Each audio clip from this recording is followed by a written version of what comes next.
بسم اللہ والحمد للہ والصلاة والسلام علی رسول اللہ۔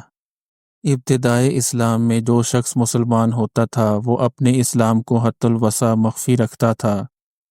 حضور اقدس صلی اللہ علیہ وسلم کی طرف سے بھی اس وجہ سے کہ ان کو کفار سے اذیت نہ پہنچے اخفاء کی تلقین ہوتی تھی۔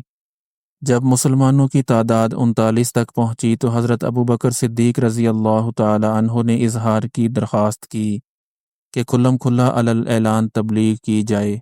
حضور اقدس صلی اللہ علیہ وسلم نے اول انکار فرمایا، مگر حضرت ابوبکر صدیق رضی اللہ عنہ کے اصرار پر قبول فرما لیا اور ان سب حضرات کو ساتھ لے کر مسجد کعبہ میں تشریف لے گئے۔ حضرت ابوبکر صدیق رضی اللہ عنہ نے تبلیغی خطبہ شروع کیا۔ یہ سب سے پہلا خطبہ ہے جو اسلام میں پڑھا گیا، اور حضور اقدس صلی اللہ علیہ وسلم کے چچا سید الشہداء حضرت حمزہ رضی اللہ عنہ اسی دن اسلام لائے ہیں، اور اس کے 3 دن بعد حضرت عمر رضی اللہ عنہ مشرف با اسلام ہوئے ہیں۔ خطبہ کا شروع ہونا تھا کہ چاروں طرف سے کفار و مشرکین مسلمانوں پر ٹوٹ پڑے۔ حضرت ابوبکر صدیق رضی اللہ عنہ کو بھی باوجود یہ کہ مکہ مکرمہ میں ان کی عام طور سے عظمت و شرافت مسلم تھی، اس قدر مارا کہ تمام چہرہ مبارک خون میں بھر گیا، ناک کان سب لہو لہان ہو گئے تھے، پہچانے نہ جاتے تھے، جوتوں سے لاتوں سے مارا، پاؤں میں روندا، اور جو نہ کرنا تھا سب ہی کچھ کیا۔ حضرت ابوبکر صدیق رضی اللہ عنہ بے ہوش ہو گئے۔ بنو تیم یعنی حضرت ابوبکر صدیق رضی اللہ عنہ کے قبیلے کے لوگوں کو خبر ہوئی، وہ وہاں سے اٹھا کر لائے۔ کسی کو بھی اس میں تردد نہ تھا کہ حضرت ابوبکر صدیق رضی اللہ عنہ اس وحشیانہ حملے سے زندہ نہ بچ سکیں گے۔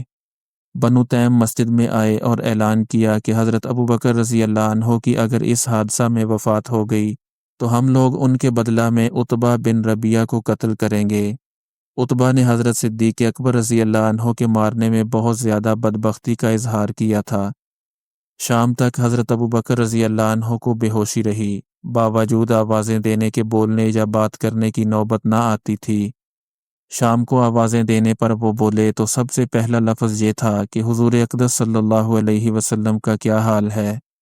لوگوں نے اس پر بہت ملامت کی کہ انہی کے ساتھ کی بدولت یہ مصیبت آئی، اور دن بھر موت کے منہ میں رہنے پر بات کی تو وہ بھی حضور صلی اللہ علیہ وسلم ہی کا جذبہ اور انہی کی لے۔ لوگ پاس سے اٹھ کر چلے گئے کہ بد دلی بھی تھی اور یہ بھی کہ آخر کچھ جان باقی ہے کہ بولنے کی نوبت آئی، اور آپ کی والدہ ام خیر سے کہہ گئے کہ ان کے کھانے پینے کے لیے کسی چیز کا انتظام کر دیں۔ وہ کچھ تیار کر کے لائیں اور کھانے پر اصرار کیا، مگر حضرت ابوبکر رضی اللہ عنہ کی وہی ایک صدا تھی کہ حضور صلی اللہ علیہ وسلم کا کیا حال ہے، حضور صلی اللہ علیہ وسلم پر کیا گزری۔ ان کی والدہ نے فرمایا کہ مجھے تو خبر نہیں کہ کیا حال ہے۔ آپ نے فرمایا کہ ام جمیل رضی اللہ عنہا یعنی حضرت عمر رضی اللہ عنہ کی بہن کے پاس جا کر دریافت کر لو کہ کیا حال ہے۔ وہ بیچاری بیٹے کی اس مظلومانہ حالت کی بے تابانہ درخواست کو پورا کرنے کے واسطے ام جمیل رضی اللہ عنہا کے پاس گئیں اور محمد صلی اللہ علیہ وسلم کا حال دریافت کیا۔ وہ بھی عام دستور کے موافق اس وقت تک اپنے اسلام کو چھپائے ہوئے تھیں۔ فرمانے لگی، میں کیا جانوں کون محمد صلی اللہ علیہ وسلم اور کون ابوبکر رضی اللہ عنہ۔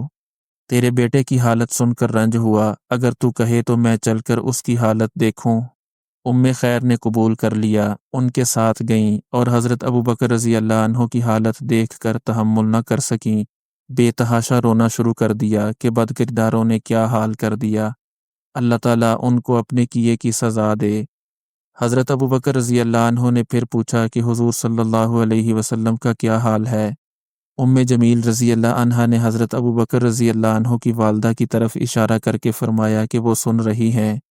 آپ رضی اللہ عنہ نے فرمایا کہ ان سے خوف نہ کرو، تو ام جمیل رضی اللہ عنہا نے خیریت سنائی اور عرض کیا کہ بالکل صحیح سالم ہیں۔ آپ نے پوچھا کہ اس وقت کہاں ہیں؟ انہوں نے عرض کیا کہ ارکم رضی اللہ عنہ کے گھر تشریف رکھتے ہیں۔ آپ نے فرمایا کہ مجھ کو خدا کی قسم ہے کہ اس وقت تک کوئی چیز نہ کھاؤں گا نہ پیوں گا جب تک حضور صلی اللہ علیہ وسلم کی زیارت نہ کر لوں۔ ان کی والدہ کو تو بے قراری تھی کہ وہ کچھ کھا لیں، اور انہوں نے قسم کھا لی کہ جب تک زیارت نہ کر لوں کچھ نہ کھاؤں گا۔ اس لیے والدہ نے اس کا انتظار کیا کہ لوگوں کی آمد و رفت بند ہو جائے۔